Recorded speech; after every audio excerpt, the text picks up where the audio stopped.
अस्सलामुअलैकुम। मुबीन, आवाज़ आ रही है आपको?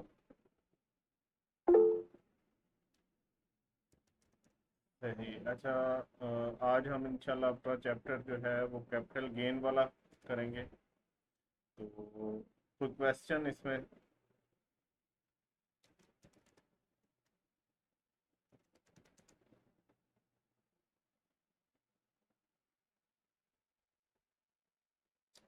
सही है, चलो एक दो मिनट वेट कर लेते हैं। वो मालूम भी अगर आ जाती है तो फिर हम स्टार्ट करते हैं। अभी तक हमने जो कैपिटल गेन पढ़ा था, वो कैपिटल गेन हमने इस तरह पढ़ा था कि इस कैपिटल गेन के अंदर हमने स्टार्ट में कैपिटल एसेट की डेफिनेशन पढ़ी थी। हमने कहा था कैपिटल गेन एक्चुअली होगा कैसे कि कैपिटल एसेट को जब आप बेचोगे, मतलब सस्ता खरीद के महंगा बेचोगे तो आपको गेन होगा, उसको हम कहेंगे कैपिटल गेन। जब हमने कैपिटल एसेट की डेफिनेशन पढ़ी तो हमने कहा कि कोई भी प्रॉपर्टी जो किसी भी किस्म की होगी जो किसी पर्सन के पास है, चाहे वो बिजनेस के साथ कनेक्टेड है या नहीं है, लेकिन अब हमने कैपिटल एसेट में एक जनरल बात कर दी। ठीक है, कैपिटल एसेट की डेफिनेशन में हमने कह दिया एनी काइंड ऑफ प्रॉपर्टी। ठीक है, any kind of property, property of any kind, ये हमने एक जनरल बात कर दी जो किसी भी बंदे के पास होगी, चाहे वो बिजनेस से कनेक्ट करती हो या ना। फिर हमने इसमें से एक एक्सक्लूजन कर दी, बट डज नॉट इंक्लूड। इसका मतलब यह है कि हमने एक्सक्लूजन कर दी किसी चीज़ की। और वो एक्सक्लूजन क्या थी? हमने कहा कि stock in trade, consumable stores और रॉ मटेरियल जो बिजनेस के लिए हैं वो कैपिटल एसेट नहीं होंगे।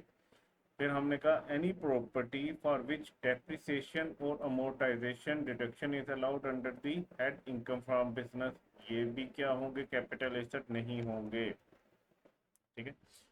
फिर हमने कहा कि any movable property, movable property held for personal use by the person or his family dependent, तो ये भी क्या होंगे? कैपिटल एसेट नहीं होंगे। ये वाला एसेट बेसिकली पर्सनल एसेट की बात हो रही है। और ये ऊपर वाले दो पॉइंट्स जो हैं ये बेसिकली हम बिजनेस एसेट की बात कर रहे हैं।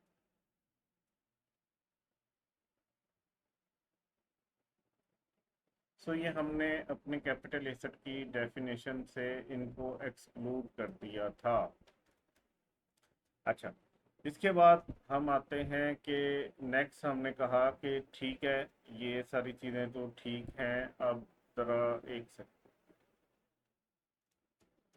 ये सारी चीज़ें तो ठीक हैं कि इनको हमने एक्सक्लूड कर दिया, लेकिन कुछ स्पेसिफिकली इंक्लूड किए गए। ठीक है, however following asset held for personal use, personal asset की बात हो रही है, by the person with family dependent shall be consider as capital asset. तो इन क्लूजन भी कर दी गई इस डेफिनेशन में कि इनको लाजमी आपने समझना है कि ये कैपिटल एसेट का पार्ट होंगे। हालांकि पिछले पॉइंट में हमने कहा था कि जो मूवेबल प्रॉपर्टी है किसी भी तरह की, वो आपने अगर पर्सनल यूज के लिए रखी हुई है तो वो क्या नहीं कहलाएगी? वो कैपिटल एसेट नहीं कहलाएगी। बट इस पॉइंट के अंदर हमने कहा कि लेकिन अगर ये लिस्ट जो दी हुई है ये आपने पर्सनल यूज के लिए ये वाले एसेट्स रखे हुए हैं तो ये कैपिटल एसेट कहलाएंगे। ठीक है, उसमें हमने पेंटिंग, स्कल्पचर, ड्राइंग, इनकी बात कर ली, ज्वेलरी की बात कर ली, मैन्युस्क्रिप्ट या फोलियो और बुक की बात कर ली, पोस्टेज स्टैम्प्स की बात कर ली, और कॉइन और एंटीक्स वगैरह की बात कर ली। ये हमने डेफिनेशन पढ़ ली थी। अब अगर हम इस पूरी डेफिनेशन को सम अप करें तो हमने कहा क्या? हमने कहा कि कैपिटल एसेट कोई भी एसेट होगा। ठीक है, कोई भी एसेट होगा, लेकिन इसमें से ये तीन चीजें जो हैं वो आपने निकाल देनी है। मतलब एनी एसेट जो है, एनी एसेट जो है वो कैपिटल एसेट होगा, लेकिन तीन पॉइंट्स इसमें से एक्सक्लूड कर दो, जिसमें एक मूवेबल प्रॉपर्टी वाला भी है, लेकिन मूवेबल प्रॉपर्टी की एक्सेप्शन है, उसमें एक लिस्ट है जिसको आपने इंक्लूड कर लेना है। ठीक है, तो ये बेसिकली सम अप हो गया हमारी कैपिटल एसेट की डेफिनेशन का, कि हर किस्म का एसेट चाहे वो बिजनेस से रिलेट करता है कि नहीं करता वो कैपिटल एसेट की डेफिनेशन में आएगा, लेकिन ये तीन पॉइंट को एक्सक्लूड कर दो और उनमें से 3 पॉइंट में से लास्ट पॉइंट ये था कि मूवेबल गुड्स अगर आपने पर्सनल यूज के लिए रखी हैं तो वो भी एक्सक्लूड करनी है, लेकिन हमने वहाँ पे एक उसकी एक्सेप्शन पढ़ ली कि ये वाली जो लिस्ट है इसको आपने इंक्लूड कर लेना है। ये डेफिनेशन क्लियर है मुबीन?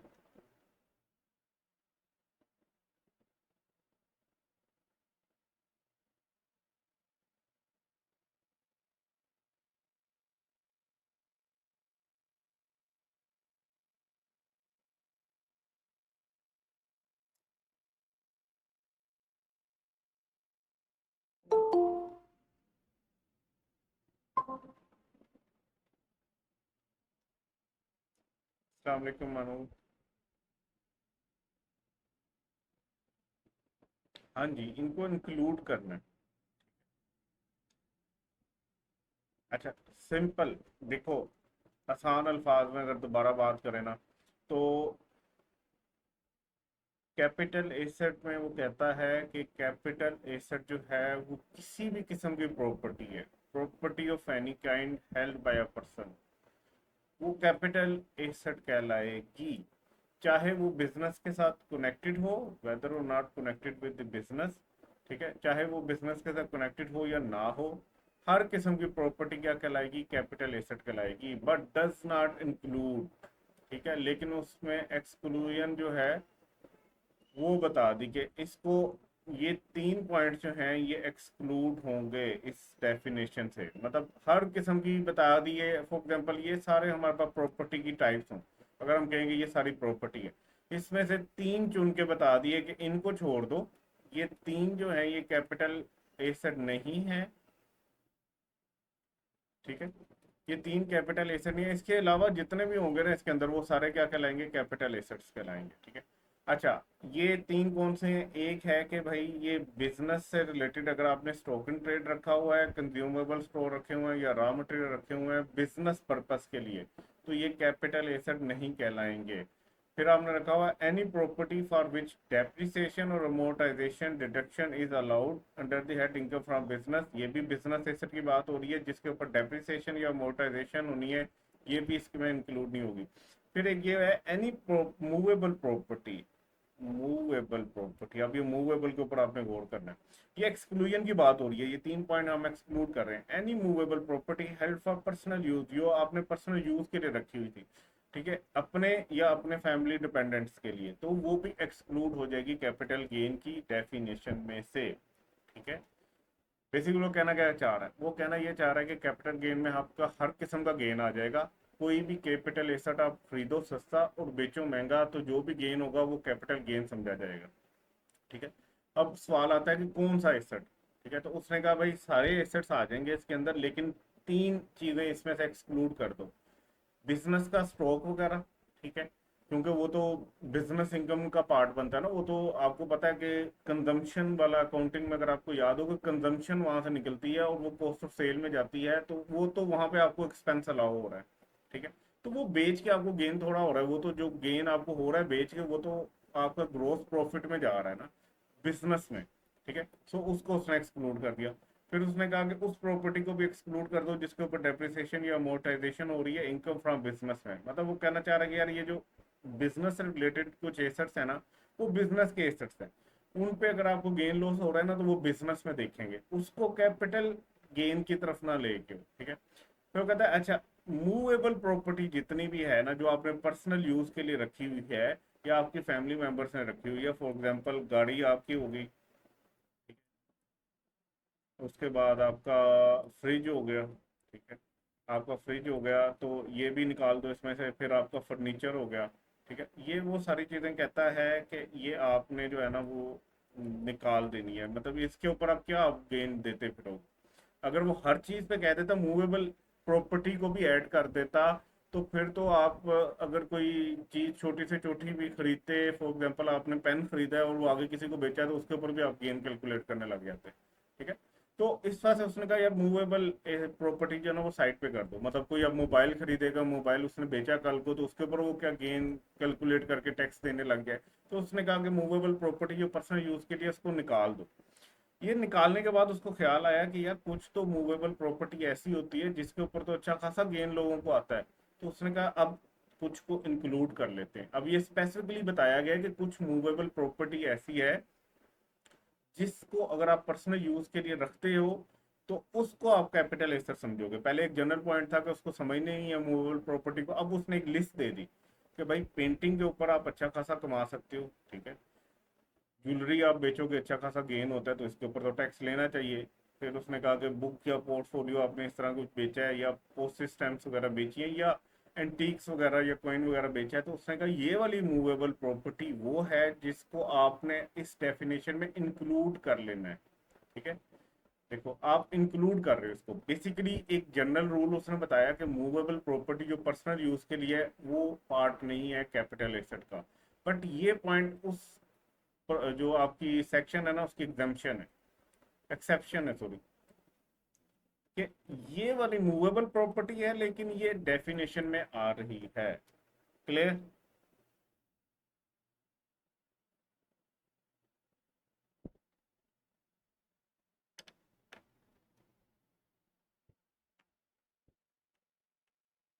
याद हो जाएंगे ये पॉइंट्स आपको, ये सारी डेफिनेशन याद हो जाएगी।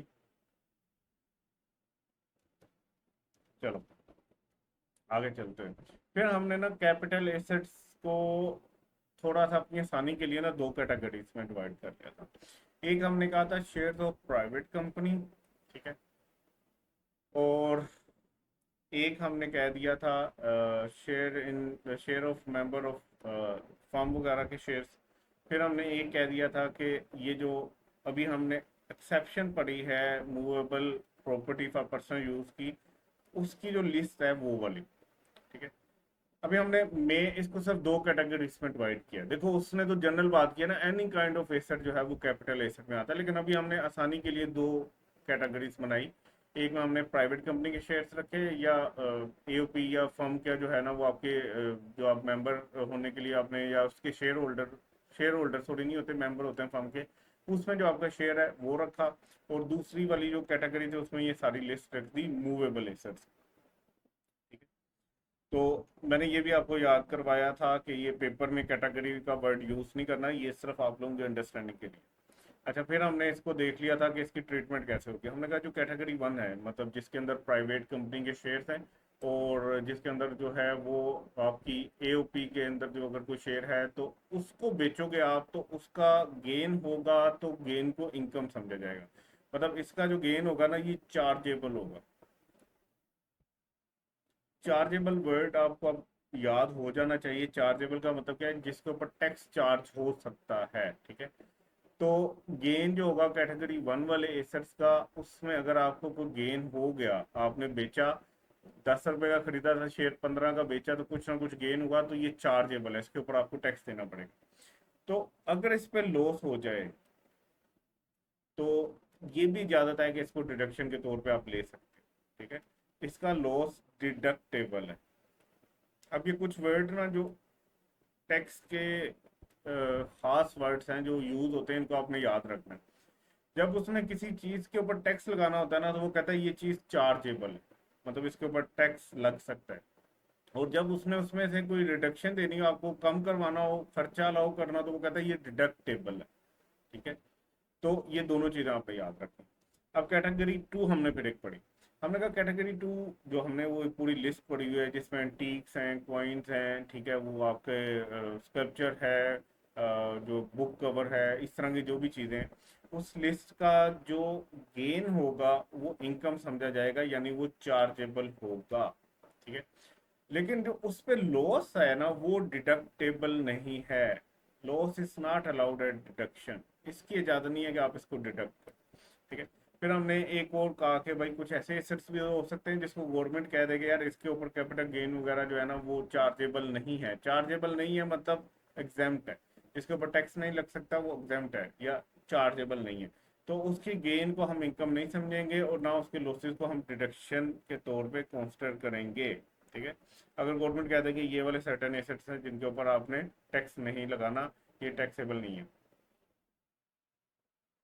फिर हमने एक एग्जांपल कर ली थी, आई थिंक आपको ये याद होगी, हमने ये सारी एग्जांपल की थी डिफरेंट, इसके अंदर हमने रखे थे। और इसमें हमने पर्सनल एसेट की एग्जांपल भी ली थी जो कि मूवेबल हैं और कैपिटल एसेट की डेफिनेशन में नहीं आते। फिर हमने कैटेगरी 2 वाले एसेट्स की भी इसमें रखी थी, पेंटिंग, ज्वेलरी, ठीक है। और हमने इनको क्या किया था कि इनके ऊपर लॉस को हमने नहीं इनकॉर्पोरेट किया था, बट गेन को चार्जेबल समझा। फिर हमने एग्जाम्प्ट एसेट भी देखे थे ना इनकी इनकम ली थी ना इनका लॉस लिया सॉरी, ना इनका गेन लिया था ना लॉस लिया। फिर हमने शेयर्स देखे थे, प्राइवेट कंपनी के शेयर्स की तो बात हमने की थी, यहाँ पे पब्लिक अनलिस्टेड कंपनी के शेयर्स की थी। ये इंशाल्लाह आज अगर टाइम रहा तो हम इसको डिस्कस करेंगे कि ये यहाँ पे क्यों लिया हुआ था, और हमने इनको सेम प्राइवेट कंपनी की तरह ट्रीट किया था, ठीक है। तो इनके गेन भी लेने की इजाज़त है, इनके लॉस भी डिडक्शन के तौर पे लिए जा सकते हैं। खैर अब आगे चलते हैं,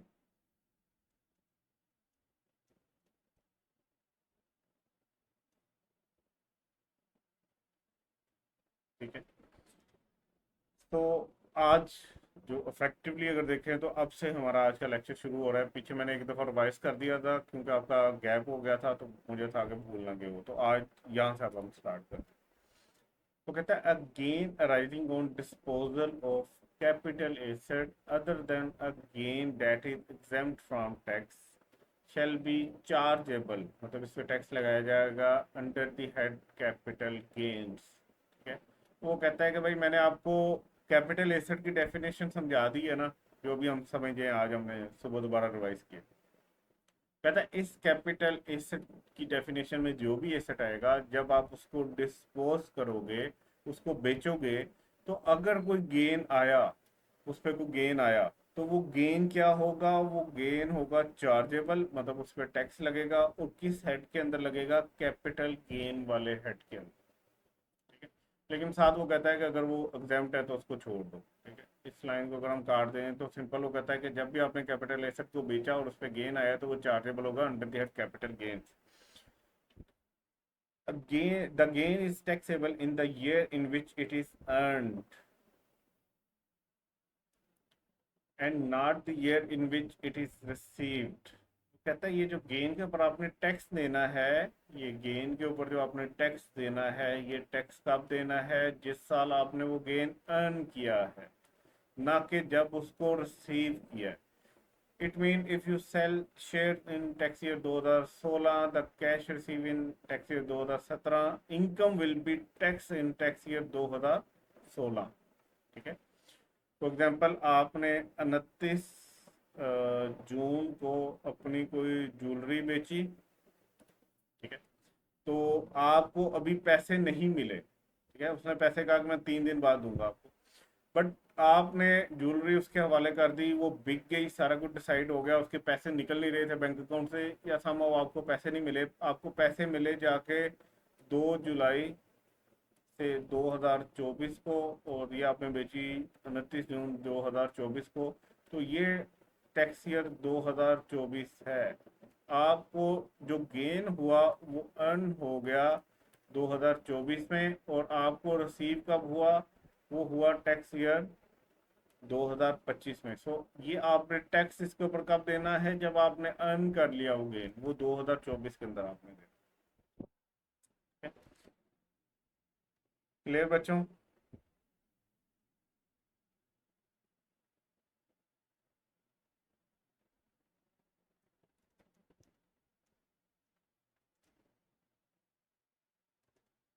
अच्छा, फिर हम बात करते हैं, the gain on disposal of capital asset shall be computed as follow. अब वो कहता है कि भाई गेन आप कंप्यूट कैसे करोगे, गेन की कैलकुलेशन कैसे करोगे, उसकी वर्किंग क्या है, उसका फॉर्मूला क्या है, वो हमने डिस्कस करना है। कहता है भाई सिंपल फार्मूला है, ए माइनस बी, तो आपके पास आंसर आ जाएगा सी। सी आपका गेन होगा, ए आपकी कंसीडरेशन है, जो चीज़ बेचने के अगेंस्ट आपने पैसे लिए हैं, और बी क्या है, आपकी कॉस्ट है, ठीक है। गेन बेसिकली क्या है, गेन प्रॉफिट है ना, तो प्रॉफिट आप कैसे निकालते हो कि भाई आपको जितने की वो चीज़ सेल हुई, या मतलब जितने आपको उसके पैसे मिले, माइनस कर दो जितने उसके ऊपर खर्चे आए, एक्सपेंसेस आए, तो बाकी आपका गेन है या प्रॉफिट, ठीक है। तो ये उसका फार्मूला है। वो कहता है कि आपने गेन कैसे कैलकुलेट करना है, आपने गेन कैलकुलेट करना है इस फार्मूला के साथ, ए माइनस बी के साथ। तो यहाँ पे ए क्या है, ए इज द कंसिडरेशन, ये वो पैसे हैं जो रिसीव हुए ऑन डिस्पोजल ऑफ एसेट, ये मतलब कैपिटल एसेट की बात हो रही है। जो पैसे आपको रिसीव हुए डिस्पोजल के ऊपर, वो आपके आप लोगे एज ए के तौर पे लोगे। और अगर इसमें से हम लेस कर दें बी, बी क्या है, the cost of the asset, जो इस एसेट की कॉस्ट थी जितने का आपने खरीदा था, तो ये आपके पास आंसर जो आएगा ए माइनस बी का, वो क्या होगा, gain on disposal of capital assets. अब कहता है कॉस्ट जो है, मतलब बी की बात हो रही है, ये इंक्लूड नहीं करेगी, cost shall not include any expenditure. अब यहाँ पे भी कॉस्ट के ऊपर स्पेसिफिकली उसने कुछ जो है ना शराइत लगा दी है, which is deductible under any other head of income. ये हम पहले भी पढ़ चुके हैं। ये टैक्स का एक कानून है और बिल्कुल फेयर कानून है कि जब आप एक चीज को एक हेड ऑफ इनकम के अंदर से कम कर रहे हो, तो उसको किसी और हेड ऑफ इनकम से कम नहीं करोगे। क्यों? क्योंकि डुप्लीकेशन हो रही है आपके सेम एक्सपेंस की। तो वो सिंपल सी एक बात करता है, वो कहता है कि भाई एक चीज जब एक दफा डिडक्ट होगी तो उसको बार बार नहीं करना। जो किसी और हेड ऑफ इनकम में डिडक्शन हो गई, वो कहाँ पे डिडक्ट नहीं करनी, वो अब आपने इस कैपिटल एसेट वाले हेड में डिडक्ट नहीं करनी। दूसरा वो कहता है which is not allowed as deduction under the head income from business. जैसे हमने इनकम फ्रॉम अदर सोर्स में एक पॉइंट पढ़ा था कि कुछ ऐसे खर्चे हैं जो इनकम फ्रॉम बिजनेस में एक लिस्ट दी गई है, उस लिस्ट में बताया गया है कि ये कुछ बुरे खर्चे हैं, इनको आपने डिडक्ट नहीं करना। जैसे फाइन, गवर्नमेंट अगर फाइन कर देती है तो इसको इजाजत नहीं देता टैक्स बिजनेस के अंदर आप इसको खर्चे के तौर पे लो। ठीक है, मतलब आप बिजनेस है आपका और आप बिजनेस कर रहे हो और आप सुबह सुबह अपने ऑफिस जा रहे थे और आपने सिग्नल ब्रेक किया और वार्डन ने आपको जो है ना वो चालान कर दिया, फाइन लगा दिया। अब आप जाके अपने अकाउंटेंट को कहोगे कि यार इसको बुक कर ले, ये फाइन जो है ना बिजनेस से रिलेट कर रहा है क्योंकि मैं बिजनेस के लिए आ रहा था या मैं बिजनेस की गाड़ी पे बैठा हुआ। अकाउंटिंग में कहीं किसी हद तक आपको वो लॉस, वो जो है एक्सपेंस बुक करने की इजाजत है, आप कर लोगे अगर तो वो बिजनेस से ही रिलेट कर रहा है। लेकिन जो इनकम टैक्स का कानून है वो कहता है कि ये वाला गंदा खर्चा है, ये इजाजत नहीं दूंगा मैं आपको डिडक्ट करने की। कहता है एक तो आप गलती करो, ऊपर से आप उसका फायदा भी लो। ठीक है, आपने गलती की, आपको फाइन हुआ, अब आप उसका फायदा ले रहे हो कि उस फाइन की अमाउंट से अपने प्रॉफिट की वैल्यू को कम करते जा रहे हो। ठीक है, तो ये अलाउड नहीं है। ये मैंने एक एग्जांपल दी है, वहां पे एक पूरी लिस्ट है। ठीक है, तो यहाँ पे भी सेम वैसे ही कहा जा रहा है कि कुछ ऐसे खर्चे हैं जो अलाउड नहीं है इनकम फ्रॉम बिजनेस के हेड में, वो यहाँ पे भी इजाजत नहीं है कि उसको कोर्स का पार्ट बनाओ। ठीक है, आपने इसको आसानी इसके लिए याद रखना है कि कुछ बुरे खर्चे, इनको इजाजत नहीं है, ना इनकम फ्रॉम बिजनेस में, ना इनकम फ्रॉम अदर सोर्सेज में, ना कैपिटल गेन वाले। एक लिस्ट दी गई है, वो उधर उसने दे दी है, वो हम पढ़ेंगे। वो एक जगह उसने लिस्ट दे दी है, वो आप कहते हैं मैं बार बार हर हेड में नहीं लिखूंगा, तो आपने जब भी पढ़नी हो तो वहां चले जाना। ठीक है, तो वो हम पढ़ लेंगे। सो कॉस्ट में दो चीजें इंक्लूड नहीं होंगी, वो जो किसी और हेड से रिलेटेड खर्चे हैं और वो जो इनकम फ्रॉम बिजनेस में बताए गए हैं कि इनकी इजाजत नहीं है। अब ये एक एग्जाम्पल है और जल्दी से करके मुझे इसको सॉल्व करके मुझे इसका आंसर दो।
कर रहे हो आप लोग? सोल्व किया आपने? हेलो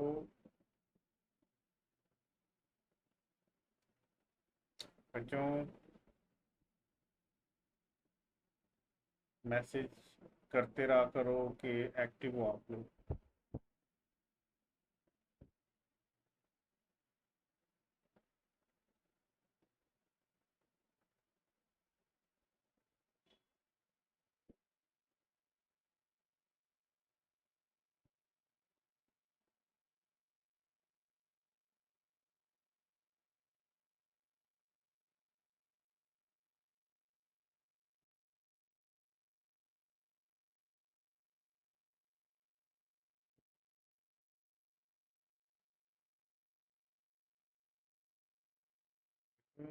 जिंदा हो?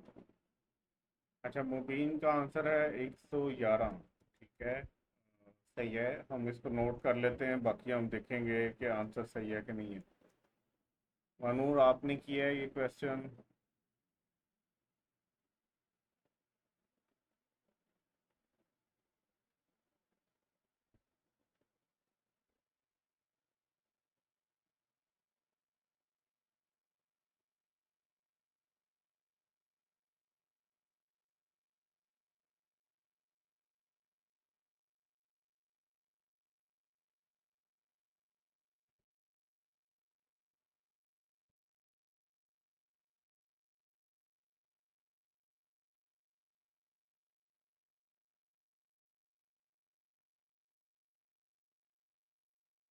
मुबीन, आपको क्लियर आ रही है वीडियो?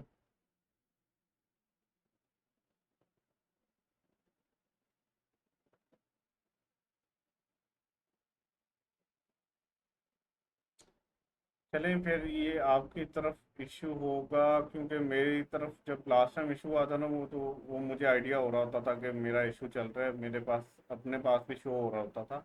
आई थिंक मेरी तरफ से ठीक है, मुबीन को भी क्लियर नज़र आ रहा है। आप रिकॉर्डिंग वैसे मैं अपलोड कर दूंगा, आप क्लास में रहें। ठीक है, रिकॉर्डिंग पे अपलोड कर दूंगा, क्लास में भी आप इसमें साथ साथ क्लास में इंटरेक्ट करते रहें जितना हो सकता है पॉसिबल। बाकी रिकॉर्डिंग में ऐड कर दूंगा, अगर कुछ पॉइंट स्किप हो गया तो वो आप वहाँ से देख लीजिएगा। अब इसको सॉल्व करते हैं हम। अच्छा, अब बताया गया है कि अली ने परचेज किए हैं shares costing ₹40K and also paid commission on purchase ₹5। उसने कमीशन भी पे किया। After few days, shares are sold for 120. Commission paid on sale amounting to ₹2. Fine paid to government at the time of sale is 7.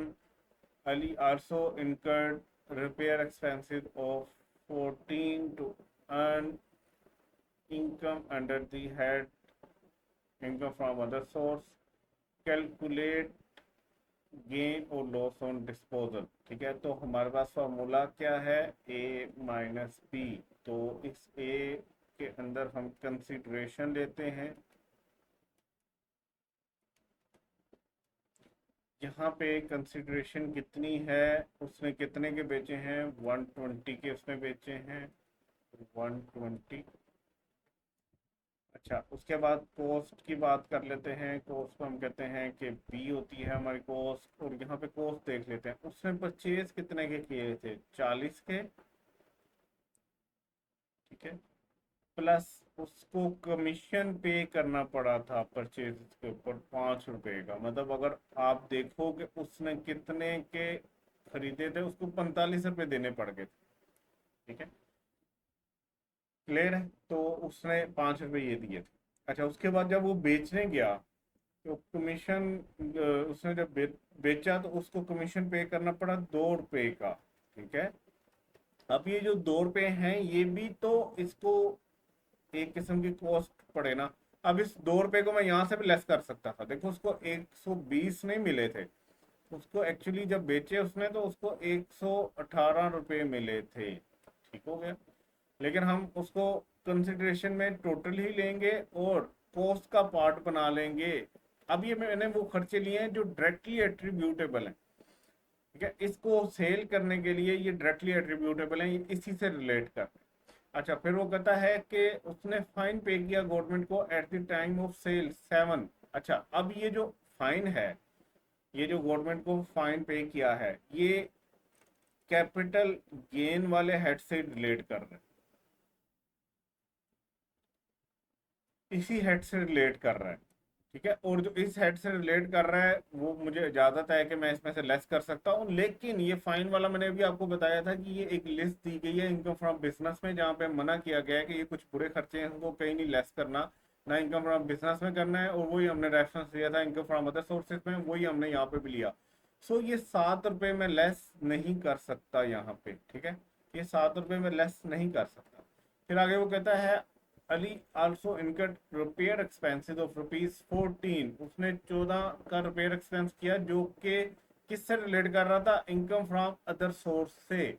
सो ये भी मुझे कहा गया कि किसी और हेड से रिलेट जो कर रहा हो उसका खर्चा भी नहीं लेना। सो ना मैं ये 7 लूंगा, ना मैं 14 लूंगा।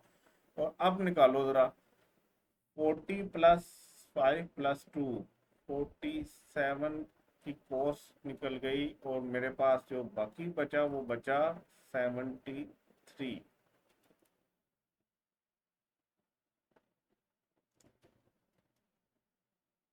अब मुझे बताओ मुबीन, ये 111 कैसे निकाला था आपने?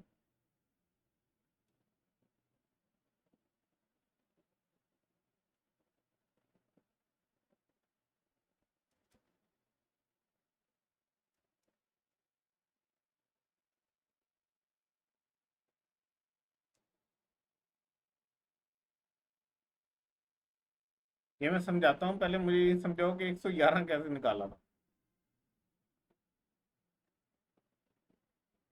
आपने उसमें से कॉस्ट लेस नहीं की थी, क्योंकि खाली कॉस्ट लेस कर देते तो आप वैसे 80 पे आ जाते।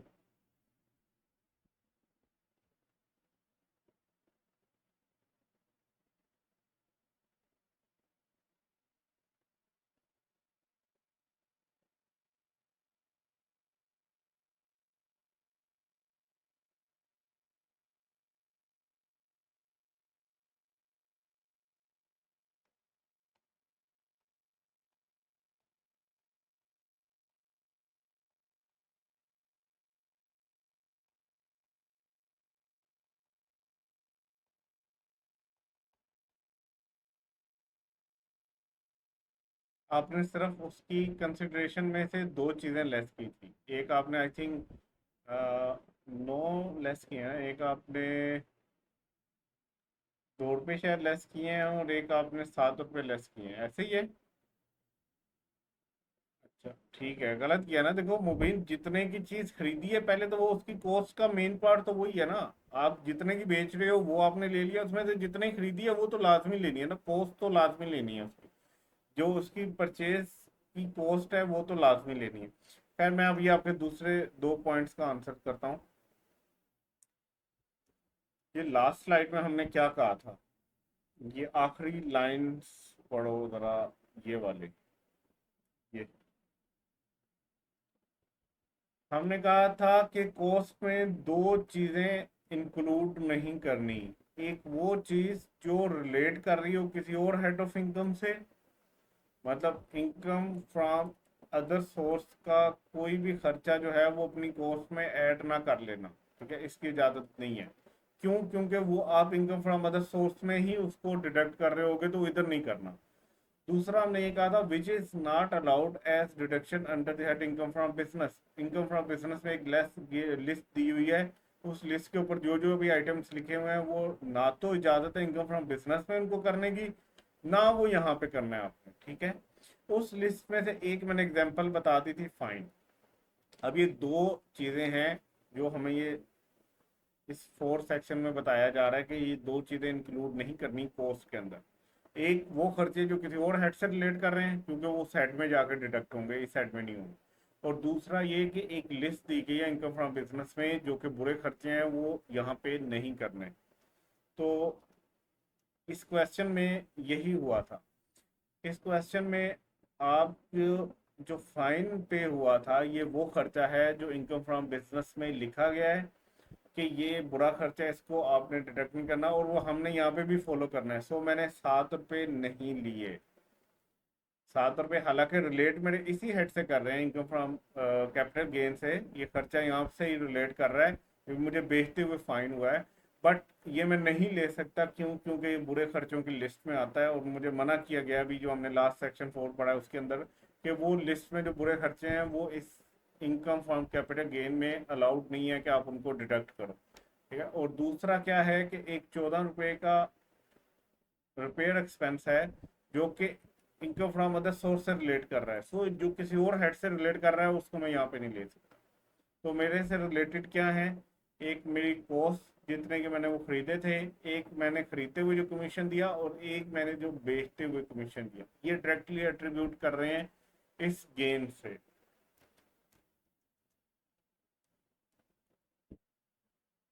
बच्चों क्लियर?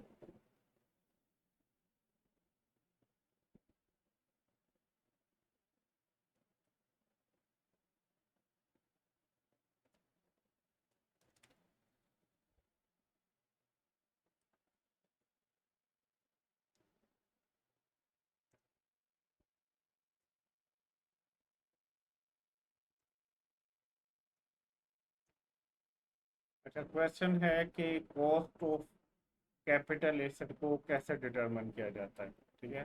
तो ये बेसिकली है, वही सेक्शन 4 की बात हो रही है। 37 का सेक्शन 4 यही कहता था कि आपने इसमें दो चीज़ें जो है ना वो नहीं लेनी। एक क्या है, जो अदर हेड्स के खर्चे हैं वो, और दूसरी चीज़ क्या है, जो बिजनेस वाले हेड के अंदर एक लिस्ट दी गई है जिनको इजाज़त नहीं है उस सेक्शन के मुताबिक यहाँ पे भी नहीं आपको। अब आ जाते हैं आज की मुश्किल तरीन चीज़ के ऊपर। अच्छा, ये मुश्किल चीज़ मैं क्यों कह रहा हूँ? ये मुश्किल चीज़ इस वजह से है कि आप लोगों से प्रीवियस अटेम्प्ट में जो रेट्स फॉलो हो रहे थे वो ज़रा आसान थे। ये अभी इन्होंने जो बजट लेके आए हैं और 2025 वाला टैक्स ईयर जो है उसमें जो अब रेट्स फॉलो किए जाएंगे वो ज़रा कॉम्प्लिकेटेड हो गए हैं। ये अपडेटेड मेरे पास रेट्स हैं, ये मुश्किल हो गए। पहले तो आसान करके समझते हैं। हमने कैपिटल एसेट की डेफिनेशन जब पढ़ी तो उसने कहा किसी किस्म का भी एसेट कैपिटल एसेट होगा, लेकिन तीन उसमें एसेट्स जो हैं उनको कैपिटल एसेट ना समझना, जिसमें बिजनेस से रिलेटेड आपके इन्वेंट्री या stock in trade, consumable stores और रॉ मटेरियल उसने निकाल दिया इस लिस्ट में से। फिर उसने कहा वो एसेट जिनके ऊपर डेप्रिसिएशन आपको अलाउड है या मोटाइजेशन अलाउड है इनकम फ्रॉम बिजनेस में, उसको निकाल दिया। फिर उसने कहा मूवेबल पर्सनल एसेट्स, ठीक है, जो आपने अपने पर्सनल यूज के लिए रखे हो या आपके डिपेंडेंट फैमिली मेंबर ने रखे हो तो उसको भी निकाल देना। इसका मतलब क्या है? ये तीन चीजें निकालने के बाद वो आपके पास एक खुली इजाजत दे देता है कि बाकी सारों को आप क्या कर लो, बाकी सारों को आप क्या समझो, अपना जो है वो कैपिटल एसेट समझो। इसका मतलब हो गया कैपिटल एसेट्स के अंदर शेयर्स वगैरह भी आ गए। ठीक है। मूवेबल तो उसने एक्सक्लूड कर दिया, इमूवेबल की बात नहीं की। ठीक है। इमूवेबल की बात नहीं की, इसका मतलब क्या? इमूवेबल एसेट्स भी आपके कैपिटल एसेट्स हैं। अब यहाँ पे कंफ्यूज ना होना। अगर आपके पास प्लॉट है, ठीक है, अगर आपके पास बिल्डिंग है, अगर आपके पास फ्लैट है, ये आपके कैपिटल एसेट्स हैं। यस हैं, बिल्कुल हैं। इनसे कोई इनकम आ रही है, जैसे इनको रेंट पे चलाया हो, वो किस हेड में जाएगी? वो जाएगी इनकम फ्रॉम प्रॉपर्टी में। और अगर इनको बेचोगे, सेल करके गेन आता है, तो वो गेन कहाँ पे जाएगा? इनकम फ्रॉम कैपिटल गेन में। बच्चों थोड़ा सा टेक्निकल पॉइंट है, समझ आइए आपको मैं क्या कह रहा हूँ। मैं कह रहा हूँ कि अगर आपके पास कोई इमूवेबल प्रॉपर्टी है, उस इमूवेबल प्रॉपर्टी से अगर आप कोई इनकम कमा रहे हो, इनकम से मुराद क्या है कि उसको रेंट पे दिया हुआ है आपने, और रेंट पे दे के आपको वहां से कोई रेंट आ रहा है, तो वो किस हेड में जाएगा? इनकम फ्रॉम प्रॉपर्टी में।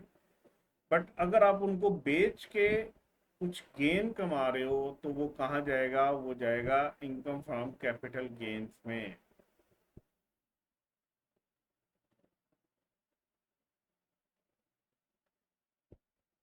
पक्की बात है, ये पॉइंट क्लियर हुआ है? इस पॉइंट के ऊपर दोबारा आप लोगों ने कंफ्यूज नहीं होना। कि सर ये तो जो आप एसेट्स कह रहे हैं, इमूवेबल एसेट्स, ये तो सर इनकम फ्रॉम प्रॉपर्टी में नहीं जाने चाहिए। भाई इनसे अपने पास रखो, इसको एसेट को अपनी मलकियत में रखो। अपनी मलकियत में रखने के बाद इनसे कुछ कमाओगे तो कहाँ जाएगा? इनकम फ्रॉम प्रॉपर्टी में। लेकिन अगर इसे बेच के कुछ मुनाफा कमाओगे तो वो क्या है? Income from capital gain.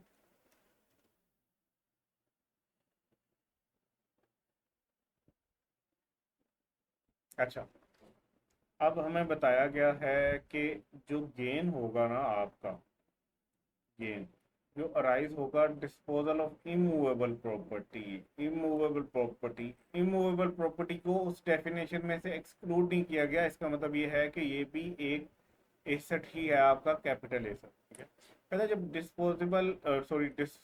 Disposal करोगे इमूवेबल प्रॉपर्टी का, जो कि ओपन प्लॉट हो सकता है, कंस्ट्रक्टेड बिल्डिंग हो सकती है, या फ्लैट हो सकता है, जो कि सिचुएट कर रहा हो पाकिस्तान में, मतलब पाकिस्तान के अंदर की बात हो रही है, किसी खास टैक्स ईयर में, तो उसके लिए क्या होगा? वो चार्जेबल होगा, उस पर टैक्स लगाया जाएगा as separate block.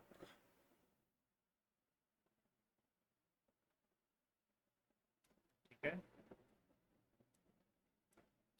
Separate block का क्या मतलब है?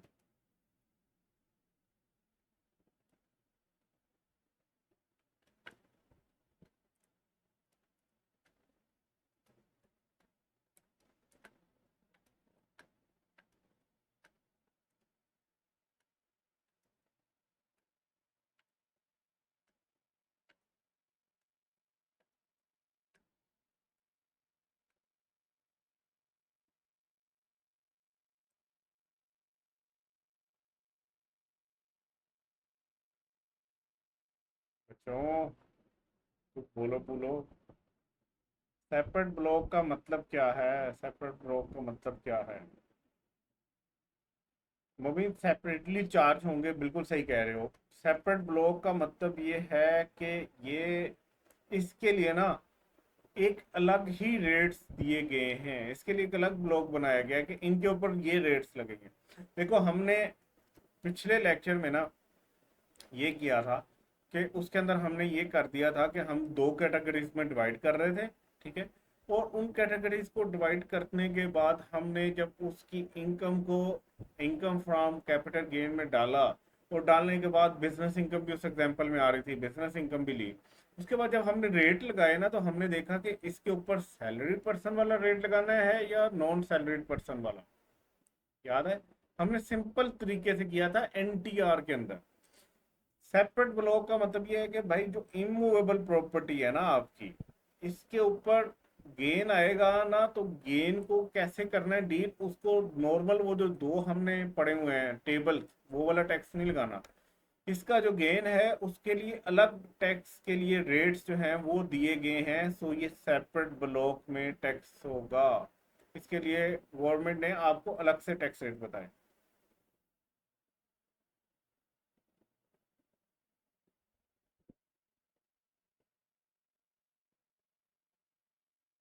देखो, इसको हम उसी तरह करेंगे। खैर, इसकी जब एग्जांपल करेंगे ना तब क्लियर होगा। अभी आप सिंपल इतना समझो, हम जैसे एफटीआर की इनकम नहीं लेते कि एक दफा इनकम में ऐड कर देते हैं, फिर जब टैक्स रेट लगाने के लगते हैं ना, तो उसको वहां से लेस कर देते हैं पहले, फिर उसके ऊपर वो वाले अपने स्लैब रेट लगाते हैं, और उसके बाद इसके ऊपर अलग से वर्किंग करके इसका जो टैक्स आएगा उसको भी उसमें ऐड कर देंगे। ठीक है, तो अभी फॉर द टाइम बिंग, जब तक हमने कोई इसको डिटेल में नहीं पढ़ा, तब तक हम यही करेंगे कि जिस तरह हम एफटीआर की इनकम को ट्रीट कर रहे होते हैं ना, सेम वैसे ही इसको भी करें। ठीक है,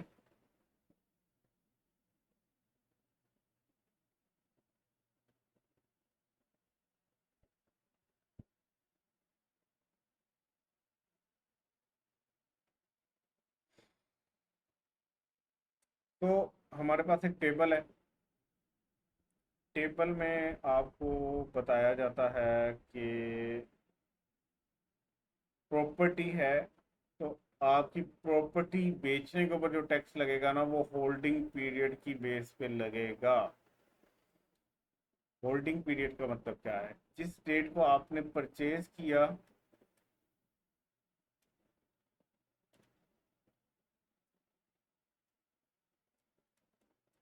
और जिस डेट को आपने डिस्पोज किया,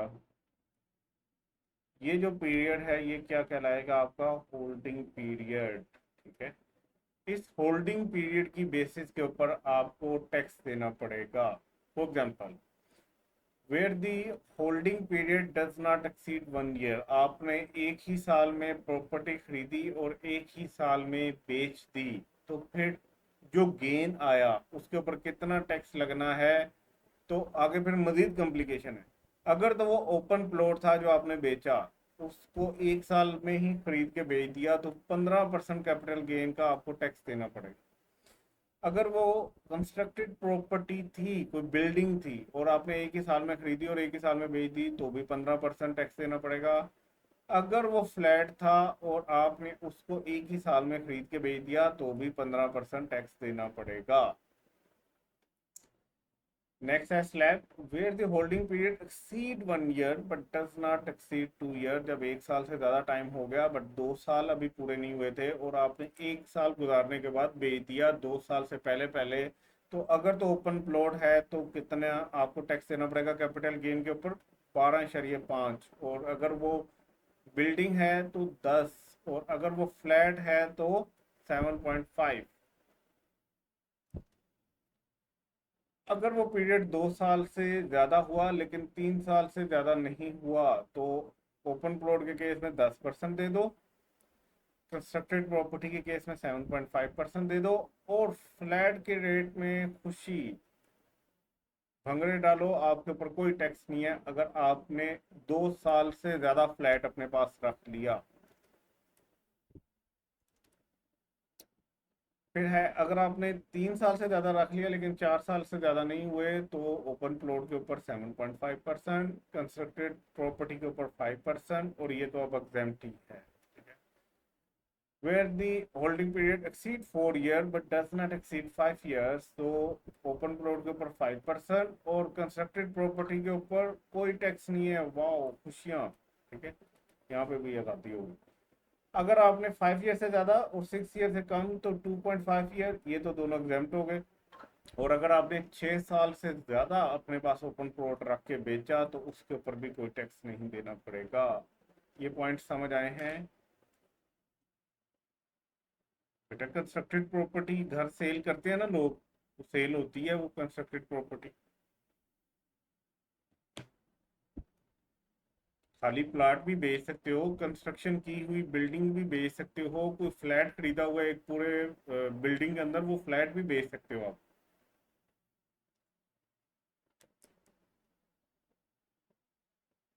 इसका मतलब ना, ये मैं समझा देता हूँ। आई थिंक जो आपके माइंड में क्वेश्चन आ रहा है वो ये है कि आप कह रहे हो ये ऊपर बिल्डिंग बनी हुई है, ये नीचे प्लॉट है, तो क्या मैं खाली बिल्डिंग बेच सकता हूँ? नहीं, ये बात नहीं हो रही।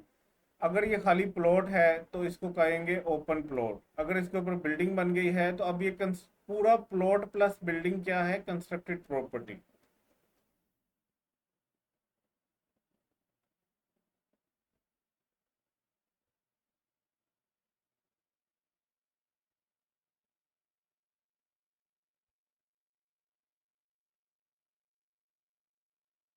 अच्छा, आज आज ना इतने ही रखते हैं, क्योंकि आगे जो इसके 2 पॉइंट्स हैं ना, वो मैं बताऊंगा तो आप लोग कंफ्यूज हो जाओगे। ठीक है, तो आज के लिए बस इतना ही करते हैं। इंशाल्लाह मंडे को मजीद इस टेबल को ही समझेंगे। हाँ, तब तक आपको होमवर्क क्या है, आपने ये वाला पॉइंट पढ़ के आना है, वो ये वाला पॉइंट पढ़ के आना। ठीक है, मजीद कॉम्प्लिकेट हो गई हैं चीज़ें इस साल। चलो ठीक है, अपना ख्याल रखना, इंशाल्लाह मंडे की क्लास में मिलेंगे। अल्लाह हाफिज़।